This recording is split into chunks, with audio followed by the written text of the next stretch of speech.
에스더 4장. 지난번에 이 에스더가 모르드게의 말을 아버지 말처럼 순종을 잘하고 있었다. 아버지 어머니는 죽고 고아가 돼 있었지만 이렇게 에스더는 자기 오빠의 사촌 오빠의 말을 잘 듣는 이렇게 영적으로 훈련되어 있는 딸이었다고 볼 수가 있습니다. 근데 이 에스더가 왕궁에 들어가 가지고 왕에게 총애를 받았는데 왕이 이제 아무래도 이때 보면은 전쟁이 막 계속 치열하게 일어나고 또 전쟁에서 지기도 하고 그래서 이 동부 쪽으로 이 알렉산더 대왕이 나오는 그때 그 일들을 지금 준비를 하는 때이기 때문에 전쟁이 굉장히 아주 심하게 일어나고 있었던 때죠. 도시국가들이 일어나고 나중에 이제 그 뒤를 틀어서 헬라가 일어나는 때이기 때문에 바사가 극치에 올라갔다가 지금 전쟁에서 지기 시작하는 때라고 보면 됩니다. 그러니까 그런 상황 속에서 왕도 상당히 심려를 많이 하고 여러 나라를 치리하기 때문에 상당히 신경을 많이 썼을 거예요. 그리고 자기를 죽이려고 했던 사람들을 모르드게가 고발을 해줬기 때문에 거기에도 굉장히 민감하게 아마 그런 이제 그 보안 장치를 하기 위해서 자기들 안으로 아무런 이유 없이 덜컥 들어오는 사람은 누구를 막론하고 쳐서 죽이라라는 법을 제정해 놓은 것 같습니다. 이게 보니까요. 그러면은 이 말은 뭐냐면 이 왕이 기뻐하지 아니하는 자, 저기 생각지 못했던 사람들이 저기 들어왔네. 그렇게 될 때는 그건 가차없이 음모하는 그런 마음이 있구나. 그래서 쳐서 죽이게끔 딱 돼 있는데 지금 에스더는 왕을 만나지 못한 지가 한 30일이나 된 거예요. 그러니까 왕이 한 달 동안 잊어버리고 있을 정도로 일이 바빴던지 여러 가지로 돌아가면서 이 왕후에게 대해서 관심이 쏟지를 못하고 있었던 바로 그때 오늘 이 장면이 나옵니다. 이 모르드게가 수산성에 온 유대인들을 다 죽이라는 이 조서를 보고 깜짝 놀랐습니다. 그리고는 모든 수산성에 있는 유다 백성들과 함께 모여서 굵은 배를 입고 막 죄를 무릅쓰고 울부짖으며 그렇게 하네요. 그렇게 하는 다음에 이분이 대성통곡을 하면서 성문 앞까지 왔습니다. 지난번에 제가 말씀드렸는데 이 왕 앞에 슬픈 것을 보이는 것은 옳은 일이 아니다. 그래서 왕 앞에 이 베옷을 입고 슬픔 애통하는 일들을 한 그런 사람들은 왕을 만나지 않게끔 했습니다. 만약 왕을 만나러 들어가면은 이것은 왕을 근심시키는 일이라고 해서 저들도 처형당하는 일들이 일어나니까 이분이 대궐 문 밖에서만 이야기를 했지 궁전 안으로 들어가지 못하고 대궐 문 밖에서 그렇게 애통하고 울고 그럽니다. 근데 이 소문이 어디까지 퍼져 들어가느냐? 에스더에게까지 퍼져 들어간 거예요. 그래서 에스더가 물으러 왔습니다. 여기 중간에 이 하닥이라는 사람이 하나 나오는데 왕이 왕후를 잘 돌보라고 가까이 붙여놨던 넷입니다. 이게. 근데 이 넷이 하닥이 중간에서 말을 전달하는데 이 말 전달하는 것을 아주 그대로 잘 전달을 하면서 서로들을 이해할 수 있는 방향으로 들어가 가지고 아주 중간 역할을 잘 해주고 있습니다. 그래서 여기 보니까 하닥이라는 사람이 하나 나오고요. 우리가 이제 말에 이쪽 말과 저쪽 말을 중간에서 전달하는데 이게 제대로 잘못 전달되면은 오히려 큰 문제를 일으킬 수가 있거든요. 그런데 여기에서 이 하닥이 이 말을 잘 전합니다. 먼저 에스더가 하닥에게 이야기를 합니다. 가가지고 모르드게에게 왜 이런 일들이 일어나고 이렇게 울고 있느냐, 무슨 일이냐. 그러니까 그 내용의 일들을 모르드게가 하닥에게 자세하게 알려줍니다. 다시 말해서 하만이 유대인을 멸하기 위해서 계계를 꾸미고 그리고 왕의 부고 있는 그러니까 그 재산을 놓는 곳에다 대고 은 1만 달란트를 갖다 주면서 이 일들을 진행하게 했는데 모든 유대인들을 한시 한날에 전부 다 죽이기로 작정을 했다. 그리고 자기가 그런 일들로 인하여 하나님 섬기는 것 때문에 이런 일이 일어났다는 것을 자세하게 이야기를 해 주십니다. 이 내용을 모르드게한테 받은 하만이 하닥이 에스더에게 가갖고 그대로 또 전달을 합니다. 전달하는 이 말을 듣고 참 난감했어요. 왜냐하면 모르드게가 갈 때 이러한 상황이 있기 때문에 내가 너에게 부탁을 한다. 그리고는 이 에스더 왕후에게 이야기를 합니다. 내가 가서 왕에게 나가서 이 일이 잘못됐으니까 이 일을 좀 잡아라. 바로게 잡아달라라고 그렇게 부탁을 했습니다. 그러니까 이 에스더가 굉장히 난감한 일이 생긴 거예요. 왜냐하면 왕을 만나지 못한 지가 30일이나 됐기 때문에 이게 지금 쉽지 않은 일이거든요. 이렇게 나가다가 만일 경우에 자기가 왕의 진노를 사면은 죽게 돼 있거든요. 그런데 지금 이 말을 그대로 또 하닥이 모르드게에게 전달합니다. 에스더 왕후가 그 말을 잘 알아듣고 있기는 하지만 지금 왕이 자기를 보지 않은 지가 에스더 왕후를 보지 않은 지가 30일이나 지났기 때문에 이 일을 잘 생각해 보면 내가 왕 앞에 나가면 죽는다 그 말이죠.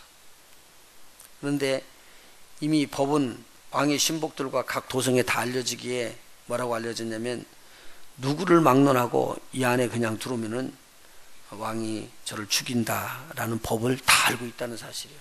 그럼 뻔히 아는 이야기예요. 이건요. 이렇게 되는 거예요. 그러니까 세상에서는 이거 죽을 일이라는 거죠. 그러면요, 이 왕이 첫 번째 왕비였었던 와스티를 바꾸쳤잖아요. 이거는 폐위를 시키기까지 하는데 오늘 이런 법을 알고 있으면서도 에스더가 왕에게 나오다가 만일 왕에 너 나오라고 안 했는데 나왔다는 것은 이건 심상치 않은 일이네 하고 만일의 경우에 호를 내밀질 않으면은 그냥 죽는 거라 그 말이죠. 이것을 다 알고 있었던 것입니다. 이 소리를 전해 들었던 모르드게가 이렇게 이야기를 합니다. 여기서요. 지금 유다인이 다 죽는데 네가 만일 잠잠하게 되면 너는 살 것 같으냐 그 말이죠. 유대인이기 때문에 너도 죽게 될 것이다. 그런데 지금 하나님은 뜻이 있다라고. 이 말이 굉장히 중요합니다. 하나님은 뜻이 있다. 그런데 그 뜻을 이루기 위해서 너를 지금 왕비가 되게끔 왕후가 되게끔 한 것인 줄 누가 알겠느냐. 만일 네가 이 일을 하지 않으면 하나님은 하나님의 구원을 일으키기 위해서 특별한 다른 방법을 하나님은 사용하실 것이다.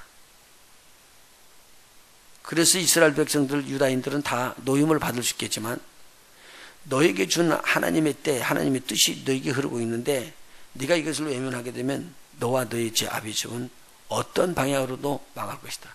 왜냐하면 사명을 잃었기 때문이죠.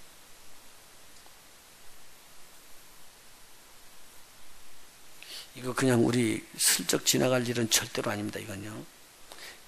오늘 저와 여러분을 통한 하나님이 하시고자 하는 일이 있었는데 그 일을 우리가 외면하고 그 일이 아닌 다른 일들로 들어가요. 우리를 지금 이런 입장으로 세우는 이유는 여기서부터 일어나게끔 하기 위한 하나님의 은혜예요.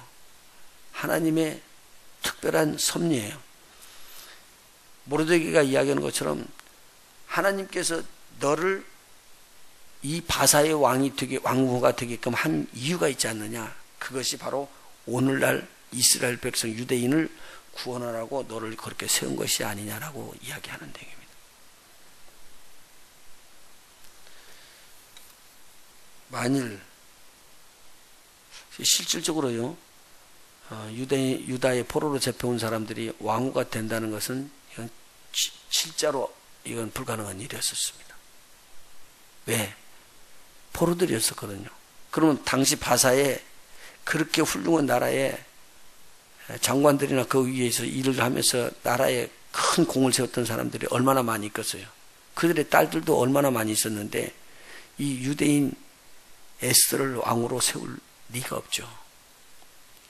당시 보면요. 그런데 하나님은 이걸 다 가리고 눈을 다 가리고 이런 절차를 하는 동안에 이런 것을 다 뛰어넘어 가지고 에스더를 왕후가 되게 돼 있어요. 그것도 포로로 잡아갔던 그 나라의 큰 왕후가 된다는 것은 이건 불가능한 일을 하나님께서 해놓으셨다는 말이잖아요. 이것은 왜 그랬느냐? 에스더를 통해서 유다인들을 구원하기 위한 하나님의 계획이 있었다는 얘기입니다. 이 이야기를 듣고는요, 내가 가면 죽을 텐데 그럴 수 있냐고. 그리고 오빠가 생각을 하는 것도 좀 지나치게 한다고 얼마든지 생각할 수 있습니다, 세상은요. 그런데 여기서 에스더는 하나님의 말씀에 초점을 맞췄다는 거예요. 오늘 말씀 들을 때 오해받을 수도 있고, 그죠? 내 마음대로 상처를 입을 수도 있습니다. 그런데 여기서 아하, 지금 나를 통해서 유다인들을 구원하려는 하나님의 계획이 있었다는 말인가? 그래서 내가 왕후가 됐다는 말인가? 여기에 초점을 맞춰줍니다. 이 말은 무슨 말이냐면 오늘 전체, 오늘 하루 이 하나님 말씀에서 하나님께서 나에게 주신 나를 부른 소명, 하나님의 뜻대로 나를 부르신 이 소명, 여기다 초점을 맞췄으면 좋겠다. 그럴 때 우리는 흔들리지 아니하고 하나님의 뜻을 이뤄나갈 수가 있을 것이다. 자, 14절 한번 보십시다. 이 때에 네가 만일 잠잠하여 말이 없으면 유다인은 다른 데로 말미암아 노임과 구원을 얻으려니와 너와 내 아비 집은 멸망하리라. 네가 왕후의 위를 얻은 것이 이 때를 위함이 아닌지 누가 아느냐. 바로 여기요. 그러니까 에스더가 이때 중대한 결단을 합니다. 모르드게에 답을 보내는데요. 수산성에 있는 모든 사람에게 오빠는 가가지고 밤낮 3일을 먹지도 말고 마시지도 말고 단식을 하라 그 말입니다. 단식하면서 기도해 주십시오.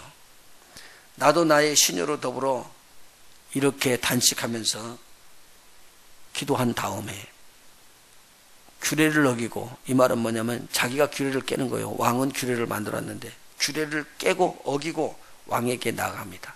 그러면 만일 왕이 받지를 않게 되면 나는 죽을 것이고, 만일 그렇게 죽는다고 할지라도 나는 그 일을 할 것입니다. 하나님께서 지금 나를 세운 것이 이 때를 위함인 것이다라고 이렇게 각오를 했습니다. 그래서 모르드게가 수산성에 있는 모든 사람들과 함께 3일을 밤낮으로 먹지도 않고 마시지도 않고 단식하면서 하나님 앞에 부르짖고 기도합니다. 여기 성경에 계속적으로 쭉 나오는 거 보면요, 하나님 앞에 이렇게 전심을 다해서 부르짖고 부르짖으면 하나님은 꼭 응답하시더라고요.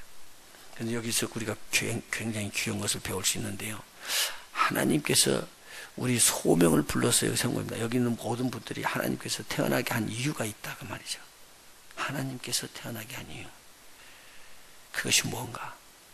그것을 위해서 나를 세웠는데 이 땅에서 그냥 보통 사람과 똑같이 지나가다가 먹고 마시고 그렇게 살다가 죽는 그것을 위해서 우리를 불렀느냐? 그건 아닌 것 같아요. 그건 아닌 것 같아요.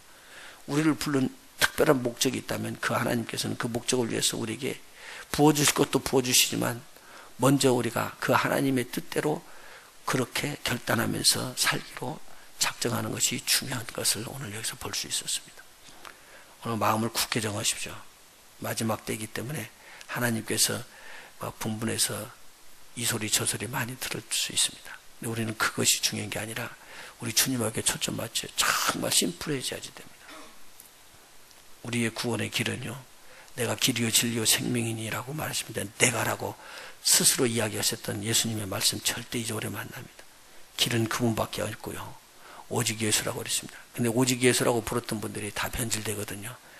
근데 이때 우리는 끝까지 주님을 붙잡고 다 달려나갑니다. 주님은요, 그런 사람 한 사람을 택한 거예요. 보시죠. 스데반이요, 더 많이 복음을 증거고 더 착한 일을 하고 그랬으면 얼마나 좋겠습니까? 그런데 스데반이 목빔을 받고 제1번 순교자가 됩니다. 바로 그게 스데반이 하나님께서 스데반을 통해서 하시고자 하셨던 일이 아닐까요? 그러면 그 다음에 야고보는 사도 중에서 제일 먼저 목배임을 받은 자입니다. 복음 많이 증거지 못했습니다. 수많은 사도들이 사도 요한을 빼놓고는 다 이렇게 죽었습니다. 바울 사도요, 예수 믿고 그리스도인으로 변하고 난 다음부터 그에게는 시험이 들어왔습니다. 그전에는요, 세상에서 탄탄대로로 갔습니다. 그를 잡을 사람이 없었잖아요. 그가 가장 좋은 학문으로 모든 사람에게도 인정을 받고 그리스도인들을 잡아 죽이는 데 앞서갔기 때문에 제일 공로자이기 때문에 모든 일에 탄탄대로로 나갔습니다. 그를 협력해주는 정부 전부 다 좋았습니다. 그런데 그리스도를 딱 믿고 그리스도를 증거하는 순간에 예수님이 그리스도라는 것 증거하는 그 이유 때문에 그는 그날로 핍박과 환난을 받습니다. 그리고 태장에 맞고 엄청난 고난과 고통을 당하면서도 예수는 그리스도라는 것을 끝까지 증거합니다. 그리고 그는 죽임을 당했습니다. 오늘 바울 사도가 나는 그렇게 안 한다고 그래서 안 할 수도 있겠지만 하나님의 뜻을 따라서 순종하는 그 순간에 환경이 좋아지는 것도 아니고 더 어려워졌습니다. 오늘 우리에게 들어닥치는 주님을 통한 어려운 일이 있을 때 기뻐하십시오. 이건 하늘의 상급입니다. 아무나 주는 게 아닙니다. 그래서 우리는 일부러 막 그 고생길로 들어가면서 이것이 하나님께라고 합리화할 것은 아니지만 주님을 위해서 우리가 분명하게 바르게 그렇게 해나갈 때는 우리 하나님께서 가장 기뻐하실 것이고 하나님이 가장 귀한 것으로 저와 여러분에게 함께 하실 줄로 믿습니다. 주님 오실 때까지 승리하시기 바랍니다. 우리 하나님께서 이야기했어요. 오늘 암송은 내용 중에 하나 나온 것 같았었죠. 나는 부활이요 생명이니 나를 믿는 자는 죽어도 살겠고 믿는 자라고 그랬습니다. 살아서 믿는 자는 영원히 죽지 아니하리라. 믿는 자라고 그랬습니다. 그러면서 그 뒤에 뭐라고 말하냐면 네가 나를 이것을 믿느냐. 오늘 우리 주님 위에는요 살릴 자가 없습니다. 부활할 자가 없습니다. 그런데 지금 바꿔지고 있거든요. 바꿔지고 있는데도 이 배도하는 일이 일어날 때 절대로 우리는 오직 주님이라고 주님만 붙잡고 끝까지 달려나가면서 그 일을 증거하다가 우리 주님을 만나는 우리 모두가 됐으면 좋겠습니다. 기도하십니다.